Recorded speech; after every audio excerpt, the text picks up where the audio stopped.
Hello everybody. నేను ఈ video చేయడానికి ముఖ్య కారణం ఏంటంటే 10th క్లాస్లో చాలా మంది భయపడే టాపిక్ ట్రిగ్నోమెట్రీ. అది చెప్దాం అనుకుంటున్నా. యాక్చువల్లీ ట్రిగ్నోమెట్రీ అనే టాపిక్ చాలా మంది స్టూడెంట్స్ భయపడతారు. అసలు ఏం లేదు ట్రిగ్నోమెట్రీలో. రైట్ యాంగిల్ ట్రయాంగిల్ అంటే ఏంటో తెలిస్తే ట్రిగ్నోమెట్రీ అంత ఈజీ కూడా ఉండదు. నేను ట్రిగ్నోమెట్రీ ఎందుకు స్టార్ట్ చేసి అడగొచ్చున్నాను. ట్రిగ్నోమెట్రీ ఏంటంటే దాని వెయిటేజ్ చాలా ఎక్కువ ఉంది బోర్డ్ ఎగ్జామ్లో. ఏంటి ఆ వెయిటేజ్ ఏంటంటే మనకి ఒక 2 మార్క్స్ వస్తుంది, 3 మార్క్స్ వస్తుంది, 5 మార్క్స్ వస్తుంది, ఒక కేస్ బేస్ క్వశ్చన్ కూడా వస్తుంది. అందుకే నేను ట్రిగ్నోమెట్రీ ఎప్పుడు పడుతున్నాను. ట్రిగ్నోమెట్రీ చాలా మంది పిల్లలు చేసే తప్పు ఏంటంటే ఫండమెంటల్స్ రాకుండా డైరెక్ట్ ఎక్సర్సైజ్ సమ్స్ చేస్తారు, అందుకే దొరికిపోతారు. అది ఏంటంటే only logic, algebraic identities, a+b² a-b² ఈ రెండు ఫార్ములాస్ తెలిస్తే ట్రిగ్నోమెట్రీ అంత ఈజీ టాపిక్ అసలు ఏం ఉండదు. అదే చెప్పాలనుకుంటున్నాను మీకు. ఓకే, సో ఫస్ట్ ట్రిగ్నోమెట్రీ గురించి స్టార్ట్ చేసే ముందు నేను ఏం చెప్తానంటే అసలు ట్రిగ్నోమెట్రీ అంటే ఏంటి ఎవరైనా అడుగుతాడు, సార్ ట్రిగ్నోమెట్రీ అంటే ఏంటి సార్ అని చెప్తారు. మీరు ఎప్పుడైనా ఎవరైనా అడిగినప్పుడు డెఫినేషన్ ఎలా చెప్పాలంటే 4th క్లాస్ పిల్లడు కూడా అర్థమైపోవాలి. ఎలా చెప్పాలి అంటే చూడండి, ఫర్ ఎగ్జాంపుల్ నేను ఒక రైట్ యాంగిల్ ట్రిగ్నోమెట్రీ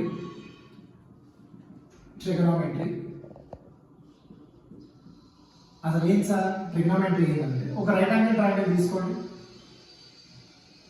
ఈ రైట్ యాంగిల్ ట్రయాంగిల్ కదా, this is A, this is B, C, ఏదో తీసుకోండి ఇష్టం, ఏ నేమింగ్ అని తీసుకోండి.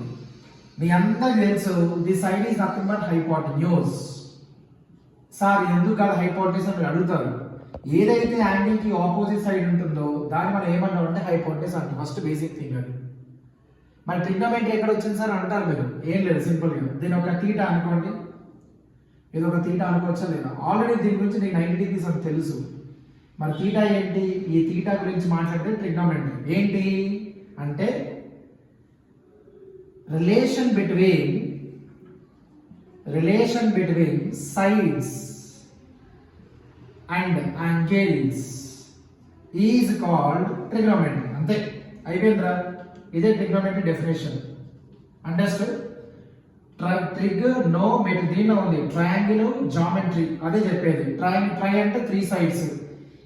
మనం ఏం చేస్తున్నాము, సైడ్స్ కి మధ్యలో ఒక స్పేస్ ఉంది, ఈ స్పేస్ ని యాంగిల్ అంటారు. ఈ చదివేదాన్ని, ఈ సైడ్స్ కి యాంగిల్ గురించి చదివేదాన్ని ట్రిగ్నోమెట్రీ అంటారు. అండర్స్టాండ్? ఇది only applicable for right angle triangle. ఎందుకు అని అంటారు మీరు, మనకి ఈ ట్రిగ్నోమెట్రీ నేర్చుకోవాలంటే 6 ఫండమెంటల్స్ రావాలి, 6 ఫండమెంటల్ రేషియోస్ రావాలి. ఏంటని అడుగుతారు మీరు. Sine theta, cos theta, tan theta, cot theta, cosec theta, secant theta. Sir ఇప్పుడు ఇవన్నీ గుర్తుపెట్టుకోవాలా, మేము మా వల్ల కాదు సార్ మీరు అంటారు, నాకు తెలుసు. ఇన్ని రేషియోస్ గుర్తుపెట్టుకోవాలంటే కాదు సార్ నా వల్ల కాదంటే ఓకే, ఈ 2 నేర్చుకొని చాలు. ఎప్పుడైతే సైన్ థీటా కాస్ థీటా ఈ 2 తెలుస్తాయో ట్రిగ్నోమెట్రీ మొత్తం వచ్చేస్తుంది. అంతే, ట్రిగ్నోమెట్రీ మొత్తం వచ్చేస్తుంది. 2 ఫండమెంటల్ విషయాలు మీరు గుర్తుపెట్టుకోవాలి. ఏంటి అంటే ఫర్ ఎగ్జాంపుల్ నేను ఒక రైట్ యాంగిల్ ట్రయాంగిల్ డ్రా చేస్తాను. ఫర్ ఎగ్జాంపుల్ ఎప్పుడు ఏబిసి కాకుండా కొత్తగా తీసుకుందాం, సార్ పీక్యూఆర్ తీసుకుందాం. నేను దీన్ని ఆల్ఫా అనుకుంటాను. ఆల్ఫా అంటే ఒక యాంగిల్, ఎప్పుడు మనం వాడలేదు, గ్రీక్ వర్డ్ అది ఆల్ఫా అని తీసుకున్నాం. ఇప్పుడు నాకు సైన్ ఆల్ఫా కావాలి. ఏంటి సార్ సైన్ ఆల్ఫా అంటే, సైన్ ఆల్ఫా ఫార్ములా ఏంటి సార్ అంటే, ఇది ఫార్ములా మనం ఏం చేయాలి గుర్తుపెట్టుకోవాలి. బై డెఫినేషన్ ఇది చెప్పారు, మనం ఫాలో అవ్వాలి. ఏంటంటే ఏదైతే యాంగిల్ కి ఆపోజిట్ సైడ్ ఉంటుందో దిస్ ఈస్ కాల్డ్ ఆపోజిట్. ఏంటి ఆపోజిట్ సైడ్స్ ఏంటిది, ఆపోజిట్ డివైడెడ్ బై హైపోటెన్యూస్. అంటే అప్పుడు ఏమవుతుంది, sine alpha equal to opposite side ఏంటి పెట్టాడు క్యూఆర్, మరి హైపోటెన్యూస్ ఏంటి రాదు పిఆర్. అంతే. మ్యాథ్స్ లాంగ్వేజ్ ఏమంటాము, పర్పెండిక్యులర్ బై బేస్. అంతే. Sine alpha is nothing but ఏం చెప్తాం, ఆపోజిట్ బై హైపోటెన్యూస్. ఆపోజిట్ ఏమంటారు, ఇది పర్పెండిక్యులర్ అవుతుందా లేదా, this is nothing but hypotenuse. అంతే, ఆపోజిట్ బై హైపోటెన్యూస్. ఇది ఒక్కటి గుర్తుపెట్టుకోండి. ఓకే, అండ్ మోర్ ఓవర్ ఈ ఆపోజిట్ హైపోటెన్యూస్ ఎవరి పైన డిపెండ్ అయి ఉంటుందంటే ఆల్ఫా పైన డిపెండ్ అయి ఉంటుంది. చాలా మంది ఏం చేస్తారంటే ఎప్పుడు ఇదే తీసుకుంటారు, రాంగ్. ఆపోజిట్ హైపోటెన్యూస్ మన కాన్స్టెంట్ తెలుసు, కానీ ఆపోజిట్ కాన్స్టెంట్ కాదు రోయ్. ఎందుకంటే ఈ ఆపోజిట్ ఈ ఆల్ఫా మీద డిపెండ్ అయి ఉంటుంది. ఫర్ ఎగ్జాంపుల్ మీకు ఇంకో ఎగ్జాంపుల్ చెప్తాను. దీని బీటా తీసుకున్నాను అనుకోండి. ఫర్ ఎగ్జాంపుల్ దీని బీటా తీసుకున్నాను కదా, ఇప్పుడు ఏమవుతుంది చూడండి. Sine beta is equals to మన బేసిక్ ఫండమెంటల్ ఫార్ములా ఏంటి? Opposite side. Where is opposite here?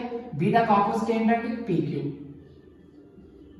Divided by what is hypotenuse here? PR only. Understood? So అప్పుడు ఏం రాస్తాను నేను? Sine beta is equals to what is PQ here? PQ this is nothing but perpendicular and hypotenuse. అంటే దీన్ని బట్టి మీకు ఏం అర్థం కావాలి?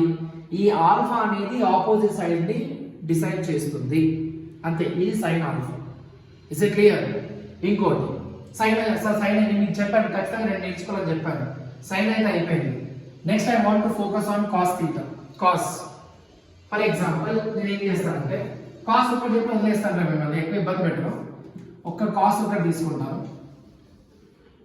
ఫర్ ఎగ్జాంపుల్ ఇదే రైట్ యాంగిల్ ట్రయాంగిల్ తీసుకోండి. మళ్ళీ సేమ్ రైట్ యాంగిల్ ట్రయాంగిల్, ఇదే P తీసుకున్నాను, ఇదే Q తీసుకున్నాను, ఇదే R తీసుకున్నాను. ఇక్కడ నేను బీటా పెడతాను.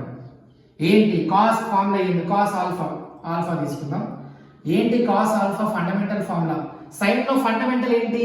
Opposite by hypotenuse. అది ఇంకా మార్చలేము మనం. మరి కాస్ ఆల్ఫా లో ఫండమెంటల్ ఏంటంటే base. Base by hypotenuse. Alpha ఇక్కడ తీసుకున్నావు కదా, తీసుకున్నావా లేదా? అప్పుడు ఏమవుతుంది? కాస్ ఆల్ఫా బేస్ ఏమవుతుంది? This is called base PQ. మరి హైపోటెన్యూస్ ఏంటంటే PR. PR ఇప్పుడు మారదే, కాన్స్టెంట్ అది. Is it clear?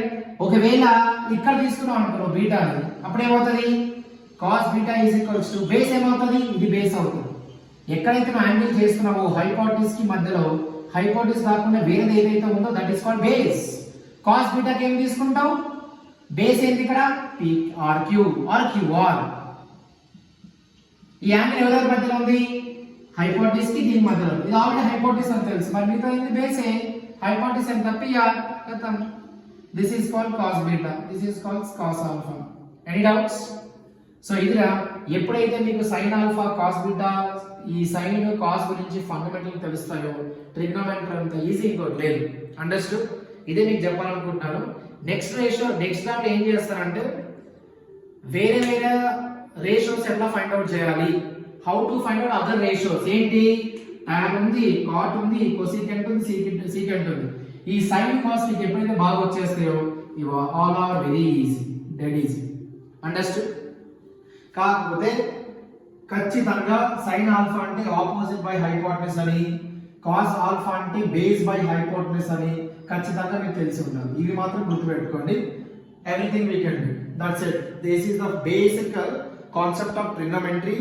అండ్ ఇప్పుడు ఇందాక మీకు స్టార్టింగ్ లో చెప్పాను, ట్రిగ్నోమెట్రీ ఎప్పుడు రైట్ యాంగిల్ ట్రయాంగిల్ కి అప్లికేబుల్ అవుతుంది. ఎందుకనంటే సింపుల్ ఏం లేదురా, హైపోటెన్యూస్ ఎక్కడ వస్తుంది? రైట్ యాంగిల్ ట్రయాంగిల్ లో వస్తుంది. మనకు కావాల్సిన హైపోటెన్యూసే కదా. హైపోటెన్యూస్ దేంట్లో ఉంటుంది? ఏ ట్రయాంగిల్ లో ఉంటుంది? రైట్ యాంగిల్ ట్రయాంగిల్ లో ఉంటుంది. అందుకే trigonometry is applicable for right angle triangle. Understood? So next వీడియోలో ఏం చేస్తానంటే నేను అసలు వెయిటేజ్ ఎంత, ఏ ఎక్సర్సైజ్ నేర్చుకోవాలి NCERTలో, ఏ ప్రాబ్లమ్స్ ఇంపార్టెంట్, నెక్స్ట్ వీడియోలో మనము డిసైడ్ చేద్దాం. ఓకే? ఇది మాత్రం ఫండమెంటల్ ఫోకస్ చేయండి, చాలా చాలా ఇంపార్టెంట్. That's it. ఉంటాను మరి. బాయ్.